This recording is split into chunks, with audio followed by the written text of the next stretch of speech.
Hi everyone, I'm Liz Walls, the lead developer of the Continuum wind energy software and director of renewable energy services at One Energy Analytics. And today I'll be going over how to download long-term reference data to use in Continuum. The two types of reanalysis data that you can use in Continuum are named ERA5 and MIRA2. MIRA2 is provided as a publicly available resource by the folks at NASA.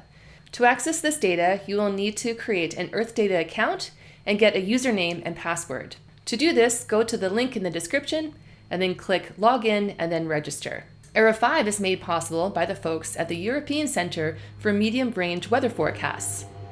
And to access this data, you'll need to download and install both Python and the Climate Data Store API. The links to install those two programs are also in the video description. Okay, now let's look at how to download reanalysis data to use in a Continuum project.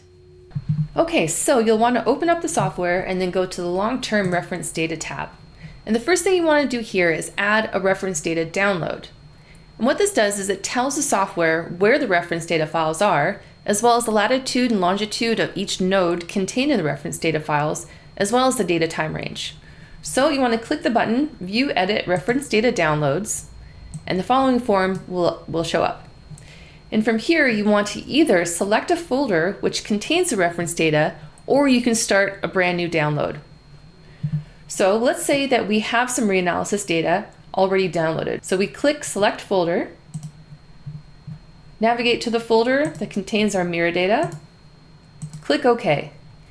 What it does is it will read through the files contained in that folder to figure out the range of the nodes, the latitude and longitude range, as well as the start-end date range contained in that folder.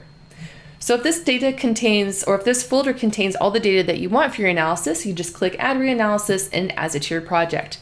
Or if you want to add additional data, if it doesn't cover the date range that you need, then you would change the end date. Currently the end date is January 22nd, 2023, so if we change that to the end of January, it tells you that you only have 98.2% of the data files in that folder, so you'll need to download additional files.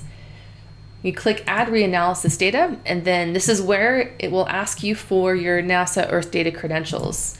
So I'll enter in my username and my Earth Data password.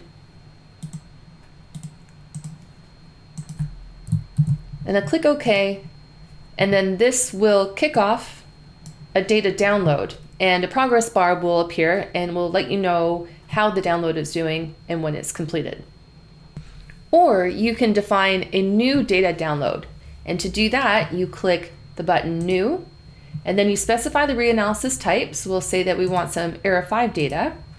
Select a folder where that data will be downloaded, so I'll pick a new folder on my desktop, ERA5. And then you want to specify the start end date and latitude and longitude range. Once you have those all specified, you click Add Reanalysis Dataset, and this triggers a data download. Once you've specified all the reference data that you want to include in the project and all the downloads have completed, you can now define the reference data sites. So on the Long-Term Reference Data tab, click New, which will open up a form like this, and then choose the reference data download from which the reference data site will be extracted. Then specify the coordinates of the reference site, either by selecting one of the Met towers or entering the coordinates manually. Since we don't have any Met towers imported yet into Continuum, we will enter some user-defined coordinates. The table here shows the coordinates of all the nodes contained in the reference data file, so you want to make sure that your latitude and longitude is contained within that range. So we'll enter some coordinates. We'll say 39.2 degrees in latitude, and we'll say minus 82.8 degrees in longitude. Next, we want to specify the number of nodes to use. You can select either 1, 4, or 16. If you select 1, then Continuum will use the reference node closest to the specified location. And if you select 4 or 16, then it will interpolate between the 4 or 16 nodes using an inverse distance weighting. And then set the requested start and end date.